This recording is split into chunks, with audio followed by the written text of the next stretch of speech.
الرجیم بسم اللہ الرحمن الرحیم الحمد للہ رب العالمین صلی اللہ علی محمد وآلہ اجمعین ولعنۃ الدائمۃ علی اعداء محمد وآل محمد اما بعد وفقنا اللہ وإیاکم للعلم والعمل الصالحین انشاءاللہ تعالی۔ ارتداد کے احکام میں گفتگو جاری تھی اور مسئلہ نمبر 967 ہے 967، اور عبارت یہاں سے ہے کہ وَأَمَّا الْمُرْتَدُّ الْمِلِّ وَهُوَ مَنْ يُقَابِلُ الْفِطْرِيَّةَ فَحُكْمُهُ أَنَّهُ يُسْتَتَابُ فَإِنْ تَابَ وَإِلَّا قُتِلَ وَانْفَسَخَ نِكَاحُ زَوْجَتِهِ إِذَا كَانَ الْإِرْتِدَادُ قَبْلَ الدُّخُولِ۔ یہاں پہ مرتد ملی یعنی مرد کی جو ہے بات ہو رہی ہے، ابھی خواتین کے احکام شروع نہیں ہوئے۔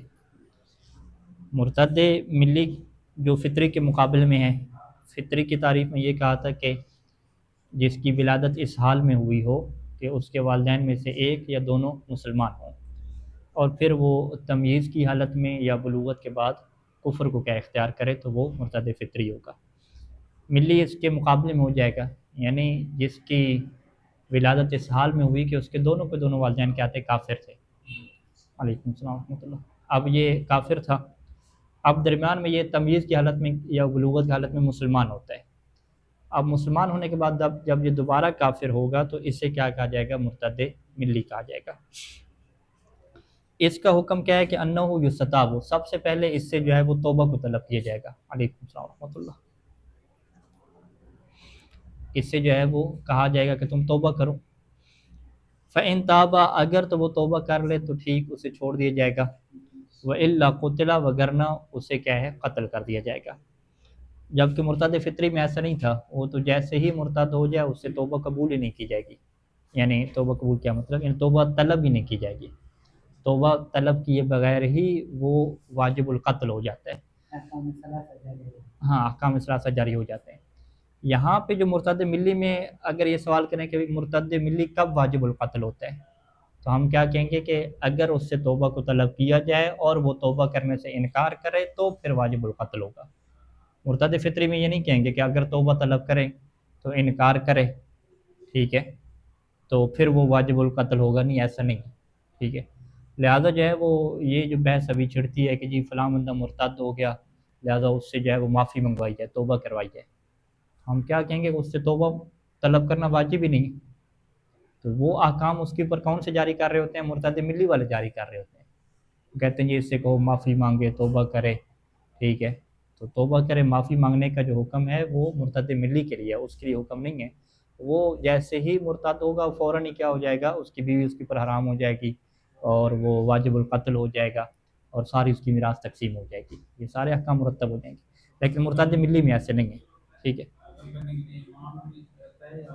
نہیں عمومی ہے یہاں پہ، لیکن یہاں پہ ایک شرط ہوگی کہ حاکم شرع سے جو ہے وہ مشورہ کر لے، کیونکہ اس میں عنوان ثانوی آتا ہے، عنوان ثانوی کی بحث انشاءاللہ ہم چھیڑیں گے الگ سے، جس میں کیا ہوتا ہے، فساد فی الارض کا جو ہے وہ سبب ہوتا ہے۔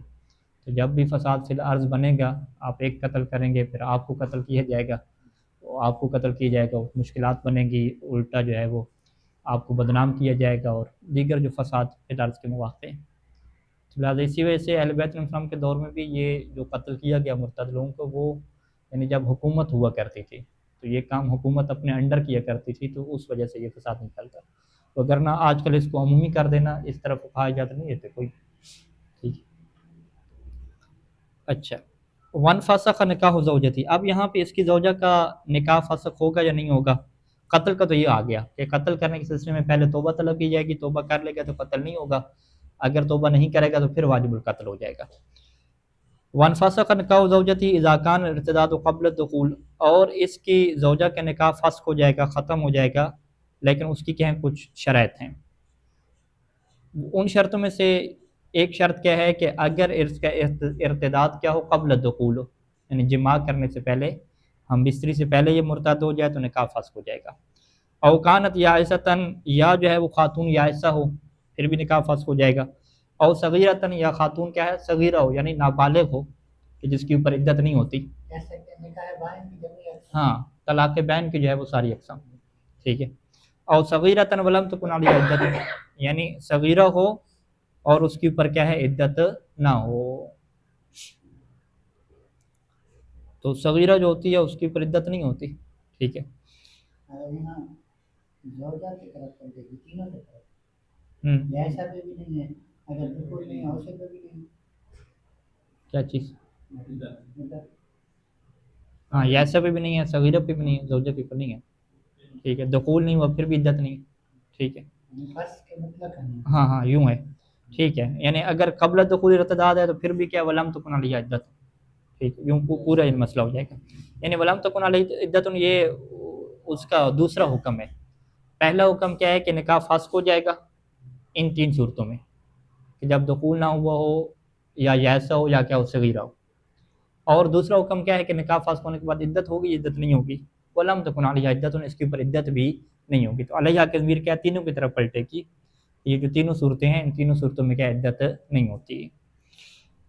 اچھا یہ تو صورت کیا ہوگی کہ ارتداد ان 3 صورتوں میں تھا. واما اذا کان ارتداد بعد الدخول، اگر ارتداد دخول کے بعد ہوتا ہے، وکانت المرأة فی سن منتحیز، اور خاتون بھی ایسا نہیں ہے بلکہ اس ایج میں ہے کہ جس ایج میں خواتین کو حیض آتا ہے. اب حیض آ رہا ہو یا نہ آ رہا ہو، کسی بیماری کی وجہ سے نہ آ رہا ہو، اس کو نہیں دیکھا جاتا. فی سن من یعنی اس کی ایج اور سال عمر کا وہی ہے کہ جس میں حیض آتا ہے. تو یہاں پہ کیا ہوگا، واجب علیہ ان تعتد عدت طلاق من حین الارتداد. اب یہاں پہ نکاح فسخ نہیں ہوگا. ٹھیک ہے. جیسے ہی اس کا شوہر مرتد ملی ہو گیا تو اب اس کے اوپر واجب ہو جائے گا کہ یہ عدت کیا گزارنا شروع کرے. کون سی عدت؟ عدت طلاق.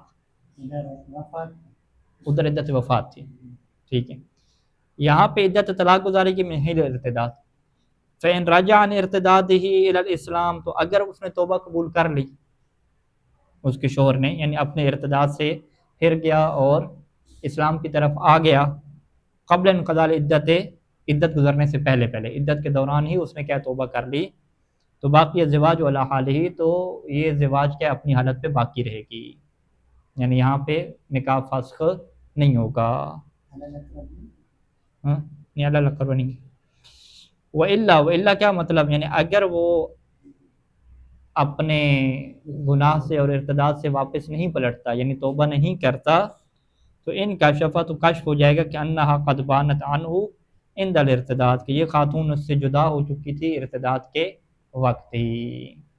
تو لہٰذا جو ہے وہ یہاں پہ فوراً جدا ہونے کا حکم نہیں لگایا جاتا، بلکہ جو ہے وہ عدت کا ٹائم رکھا جاتا ہے اور اس دوران دیکھا جاتا ہے کہ وہ توبہ قبول کرتا ہے یا توبہ قبول نہیں کرتا.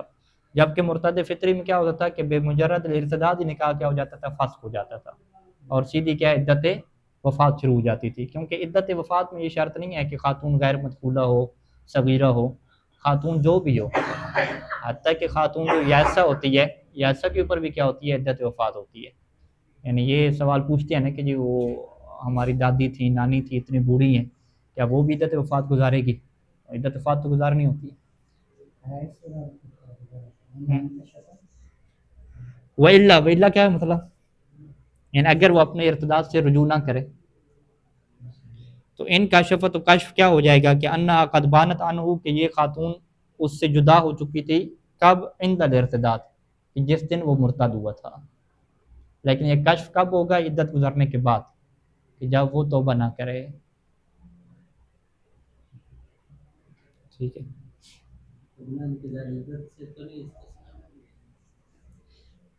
کیسے دیکھیں توبہ کا جو ٹائم ہے نا، فین راجع عن ارتدادی الاسلام میں قبل انقضاء العدت ہے، عدت گزرنے سے پہلے تک اس کے پاس ٹائم ہے نا. اگر وہ توبہ کر لیتا ہے کیا نام ہے، توبہ کر لیتا ہے عدت گزرنے سے پہلے تو نتیجہ کیا نکلے گا کہ زواج باقی رہے گی، شادی اس کی باقی رہے گی. اور اگر عدت گزرنے کے بعد توبہ کرتا ہے تو پھر تو زواج ختم ہو گیا. ہاں علم نہیں علم یرجع عن ارتدائه قبل انقضاء العدت، یہ پورا معنی اس کا ہو جائے گا. اگر عدت کے ختم ہونے سے پہلے وہ توبہ نہیں کرتا تو پھر یہ کشف ہو جائے گا کہ خاتون اول یوم ارتداد سے اس سے کیا جدا ہو چکی تھی. اچھا یہ دوسرا حکم ہو گیا. تیسرا مال کا کیا کرنے، کہتے ہیں کہ ولا تقسم اموال المرتد الملی الا بعد موتہ بالقتل او غیرہ. تو مرتد ملی کے اموال جو ہے وہ جب تک وہ زندہ ہے اس کے مال تقسیم نہیں کر سکتے. مرتد فطری میں تو زندہ کو کل میت کا حکم ہے نا، تو اس زندہ کو کیا کل میت آپ شمار کریں. لیکن یہاں پہ ایسا نہیں ہے، مرتد ملی کا مال تقسیم نہیں ہوگا مگر کب الا بعد موتی، جب وہ کیا فوت ہو جائے گا. اور وہ فوت کیسے ہوتا ہے، چاہے قتل کے ذریعے سے ہو یا جو ہے وہ قتل کے علاوہ فوت ہو جائے تب مال ہوگا. وَإِذَا تَابَ، اور اگر یہ توبہ کر لے ثم مرتدہ پھر وہ مرتد ہو جائے تو ففی وجوب قتل من دون استطابۃ فی الثالثۃ او الرابعۃ اشکال. یعنی یہ نیا مسئلہ ہے کہ توبہ کر لی اور توبہ کرنے کے بعد پھر مرتد ہو گیا، یہ دوسری دفعہ مرتد ہو رہا ہے. ٹھیک ہے، تو آیا یہاں اس کا قتل واجب ہو جائے گا من دون استطابۃ فی الثالثہ، کہ اس سے جو ہے وہ توبہ بھی قبول نہیں کیا جائے گا جب تیسری دفعہ کیا ہو جائے وہ مرتد ہوگا، یا چوتھی دفعہ کیا جب مرتد ہوگا. یہاں پہ دوسری طرف دوسری نمبر ہو رہا ہے. ہاں دوسری دفعہ میں تو وہی حکم رہے گا. ایسی ہے نا، یعنی مرتد پہلا ہوا اور پہلی توبہ ہوئی نا، دوسری توبہ کب ہوگی؟ دوسری دفعہ مرتد ہونے کے بعد. ٹھیک ہے، یہاں ثالثہ اور رابعہ کی بات ہے. ہاں دوسری دفعہ یعنی اس میں نہیں ہے پھر، یعنی اشکال جو ہے نا وہ ثالثہ اور رابعہ میں ہے. ثالثہ اور رابعہ میں یعنی جب تیسری دفعہ مرتد ہوگا اور تیسری توبہ آئے گی، تیسرا ارتداد یعنی. ٹھیک ہے، تیسرے اور چوتھے ارتداد میں کیا ہے، کچھ فقہا کا یہ نظریہ ہے کہ اس سے اب توبہ طلب نہیں کی جائے گی، 2 دفعہ اسے چھوڑ دی جائے گی. لیکن اگر تیسری دفعہ وہ یہی کام کرتا ہے پھر مرتد ہو جاتا ہے تو پھر وہ کہتے تھے کہ اس کا حکم مرتد فطری والا ہے، یعنی توبہ طلب کیے بغیر ہی اسے فوراً کیا ہے قتل کر دیا جائے گا. لیکن صحیح سیانی اس میں کیا لگاتے ہیں، احتیاط لگاتے ہیں. ہاں اس میں بھی احتیاطاً کیا طلب کی جائے گی اس سے. ٹھیک ہے، پھر کیا قتل کیا جائے گا. تو من دون استطابۃ فی الثالث و الرابع، یعنی تیسرے اور جو چوتھے ارتداد میں ہے بغیر توبہ طلب کیے کہ اسے قتل کر دینا واجب ہو، اس میں کیا اشکال ہے. فلا یترک مراعاۃ مقتضی احتیاط، بس احتیاط کے تقاضے کو ترک نہ کیا جائے. اس کا نتیجہ یہی نکلے گا کہ پہلے ارتداد میں بھی توبہ قبول کرنا، توبہ کو طلب کرنا واجب ہے، دوسرے میں بھی توبہ کو طلب کرنا واجب ہے، اور تیسرے میں کیا ہے بطور احتیاط واجب کے واجب ہے. یوں ہو جائے گا. کر لیے پھر تو نہیں کرنا. ہاں توبہ کر لے پھر تو نہیں کر سکتا. ٹھیک ہے. ھذا اذا کان المرتد رجلا، یہ جو ابھی 2 ہم نے حکم بیان کیے مرتد فطری کا اور مرتد ملی کا، یہ اس صورت میں تھا کہ جب مرتد کیا ہو، رجل ہو، مرد ہو. واما لو کان امراتا، لیکن اگر مرتد کیا ہو خاتون ہو، فلا تقتل، تو خاتون کو قتل نہیں کیا جائے گا. ولا تنتقل اموالها عنها الى الورثه الا بالموت، اور نہ ہی اس کے اموال جو ہیں وہ منتقل ہوں گے عنہا اس خاتون سے اس کے وارثوں کی طرف، مگر کب منتقل ہوں گے؟ جب یہ کیا ہے مر جائے. یعنی چاہے فطری ہو یا ملی ہو دونوں میں یہی حکم رہے گا، مال بھی اس کے اپنے رہیں گے اور کیا ہے قتل بھی اس کو نہیں کر سکتے. نکاح کا کیا ہے جی، کہتے ہیں کہ وَيَنْفَسِخُ نِكَاحُهَا بِمُجَرَّدِ الْإِرْتِدَادِ، جیسے ہی مرتد ہوگی تو اس کا نکاح فسخ ہو جائے گا بدون ارتداد مع عدم الدخول او کونها صغیرۃ او یائسۃ، اور اس کے اوپر عدت نہیں ہوگی اگر کیا ہے دخول نہیں ہوا تھا یا کیا ہے یہ صغیرہ تھی یا یائسہ تھی. وَإِلَّا، وگرنہ کیا ہے توقف الانفساق علی انقضاء العدت، وگرنہ جو ہے وہ عقد کا فسخ ہونا موقوف رہے گا عدت کے گزرنے کے اوپر. وہی بمقدار عدت طلاق، اور یہاں پر بھی جو عدت کی مقدار ہوگی وہ عدت طلاق کی ہوگی. کما مر فی المسألۃ 563،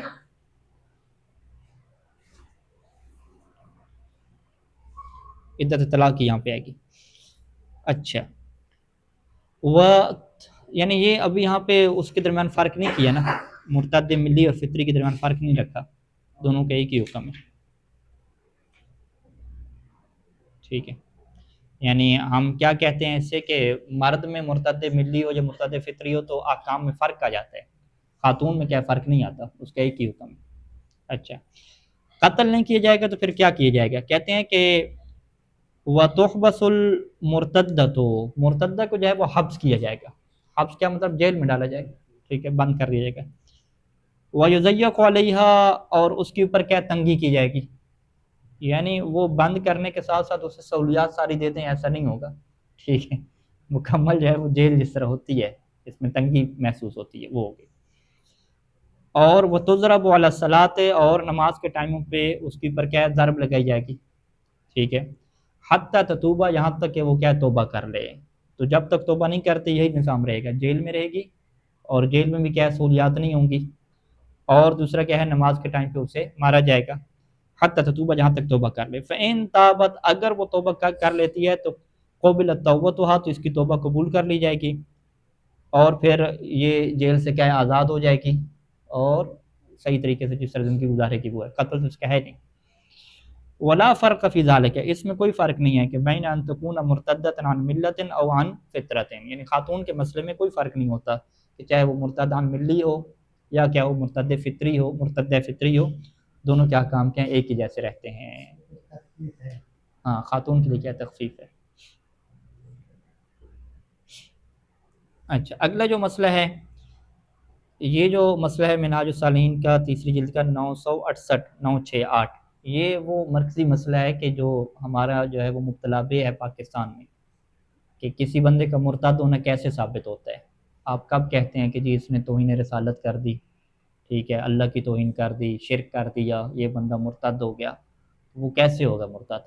یعنی وہ بیچارے لوگ کہتے رہتے ہیں کہ جی غلطی سے یہ جملہ نکل گیا زبان سے، ٹھیک ہے، یہ میرا مقصود نہیں تھا کہنے کا، تو کیا یہ بھی مرتد ہو جائیں گے غلطی والے، ان کے اوپر بھی توہین رسالت لگ جائے گی؟ نہیں، ایسا نہیں ہے۔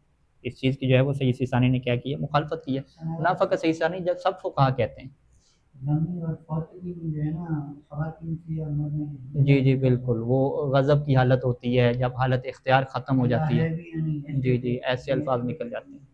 یعنی یہ بہت سارے لوگ سوال کرتے ہیں کہ جی وہ غصے میں تھا، اور غصے میں اس طرح اس نے، ایک مسئلہ ہے تو اس نے اللہ کو کیا گالیاں دے دی، غصے میں تھا یوں کر کے۔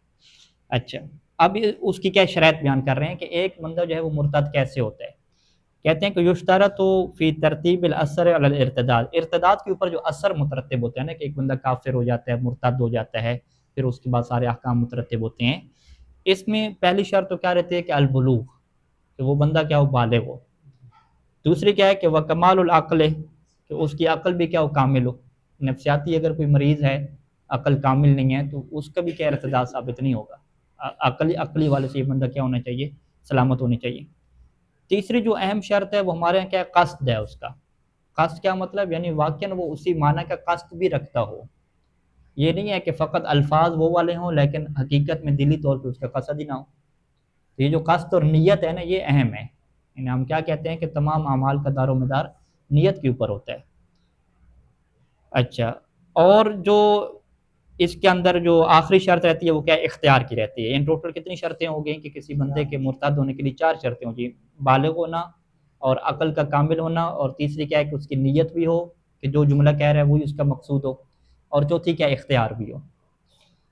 فلو اکرہ علی الارتداد، اگر ایک بندے کو ارتداد کے اوپر اکراہ کیا جائے، اکراہ کیا ہوتا ہے کہ اس کو موت کی دھمکی دی جائے، یا بہت بڑا کیا ہے اس کا جان کا نقصان ہونے والا ہو، مال کا نقصان ہونے والا ہو، تو اس دھمکی کی صورت میں اگر ایک بندہ مرتد ہو جائے گا تو کان لغون، تو اس کا ارتداد کیا ہو جائے گا، لغو ہو جائے گا۔ یعنی ایک تو ان اکراہن ہے، دوسرا یہاں پہ کیا قصد اور ارادہ ہی اس کا نہیں ہوتا، ٹھیک ہے، دلی نیت ہی نہیں ہوتی، وہ اپنی جان بچانے کی خاطر، اپنا مال بچانے کی خاطر کیا وہ ایسا کہہ رہا ہوتا ہے، ہاں جبرن بلوایا جا رہا ہے، ٹھیک ہے۔ وَقَضَا اِذَا كَانَ غَافِلًا أَوْ سَاهِيًا، اب وہاں پہ کہا کہ قصد کیا ہوتا ہے، شرط ہوتا ہے، نیت کیا ہوتی ہے، شرط ہوتی ہے۔ تو ایک بندہ کیا تھا، غافل ہو گیا، غافل کیا مطلب کہ وہ متوجہ نہیں ہوا کہ وہ کیا جملہ بول رہے ہیں، ٹھیک ہے، غفلت میں تھا، یا کیا وہ بھول گیا، ٹھیک ہے، بھولے سے کیا ہے ایک جملہ اس نے زبان پہ نکال دیا۔ تو اب یہ جو مرحلہ ہے نا کہ ایک بندہ جب آپ کو کہہ دیتا ہے کہ میں نے یہ قصد اور ارادے سے نہیں بولا تھا، میری یہ کہنے کا مطلب یہ نہیں تھا، میری یہ نیت نہیں تھی، میں اس معنی سے کیا ہے غافل تھا، تو اس کی بات قبول کی جائے گی، ٹھیک ہے۔ آپ یہ نہیں کہیں گے نہیں نہیں تمہاری یہ نیت تھی، تم اب پھر رہے ہو، نہیں ایسا نہیں ہے۔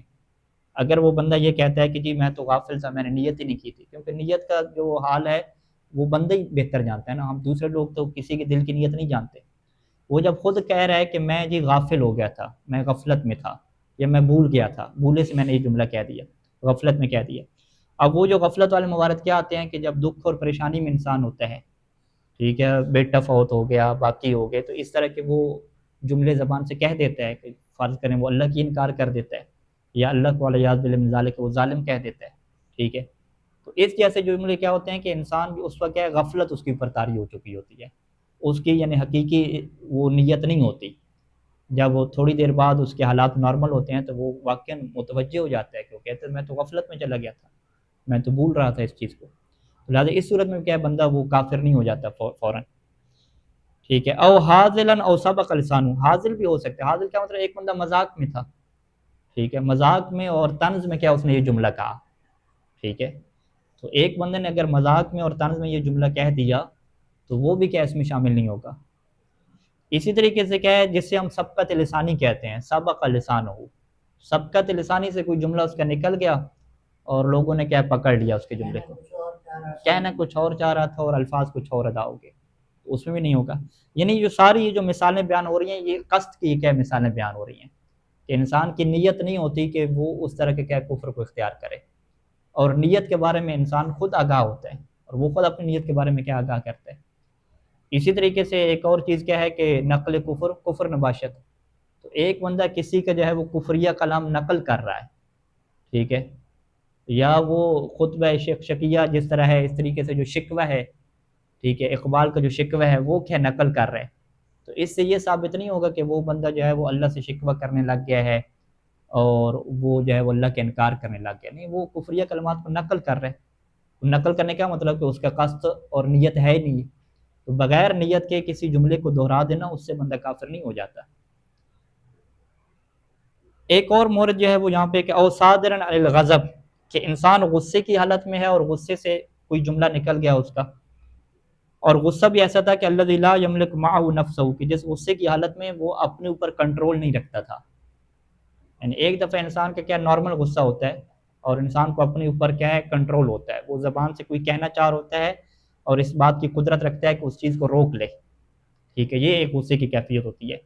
لیکن بعض پر غصے کی کیفیت اتنی زیادہ بڑھ جاتی ہے کہ انسان اپنی زبان کو روک نہیں پاتا، ٹھیک ہے، ارادہ ہوتا ہے روکنے کا لیکن غصے کی اتنی کیفیت ہو جاتی ہے کہ اب اس کا اختیار کیا ہے یہاں پہ ختم ہو جاتا ہے، اب وہ جو اس کے دل میں خیال آ رہے ہیں، دل میں خیال آنے سے تو بندہ کافر نہیں ہوتا نا، دل میں خیال آنے کو وہ زبان کے اوپر جاری نہیں کرنا چاہتا، لیکن غصے کی کیفیت ایسی ہے کہ دل کے خیالوں کو زبان کے اوپر وہ لے آتا ہے، لیکن یہ جو لے آ رہا ہے زبان کے اوپر یہ اس کے اپنے ارادے اور اختیار سے نہیں ہے، یہ غصے کی وجہ سے ایسا ہو رہا ہے، یعنی وَيَخْرُجُ بِهِ عن الاختیار، یخرج بہ یعنی بالغضب، اس غضب کے سبب سے اب وہ اختیار سے کیا نکل گیا ہے، اب اس کو اپنی زبان کے اوپر کنٹرول نہیں رہا، تو اس صورت میں وہ کیا کافر نہیں ہوگا۔